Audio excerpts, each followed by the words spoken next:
नमस्कार जय जगन्नाथ। आज आ गोटे नुआ रेसिपी बुट डाली बरा। बुट डाली की 5-6 घंटा आगु बतुरे देती पियाज को छोट छोट काटी देती बुट डाली कंचा लंका देकी ताकू बाटीदेली आउ अल्प किसी गोटा बुट रखी ताकू देदेली पियाज को छोट छोट काटी ताकू देदेली अदा कंचा लंका आउ रसुण को दरबटा ग्राइंड कर देती देखो मसला भितर हलदी काश्मीर लंका गुंड लुण आउ चाट मसला से जो दरबटा बाटी पियाज सरी अदा रसुण और कंचा लंका आ भुसुंगा पत्र धनिया पत्र पकईकी ताकू चकड़ी देली एमती हाथ में सेप दे बरा सेप्र सेमती करेंगे बरा सेप्र करके हाथ में तेल ततईकी पकईदेवे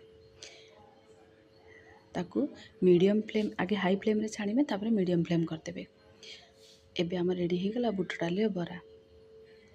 आशा करछि वीडियोटी आपण मानको भल लागि जदि भल लागुछि प्लीज लाइक करंतु कमेंट करंतु आ मो चैनल को सब्सक्राइब करंतु। Thank you.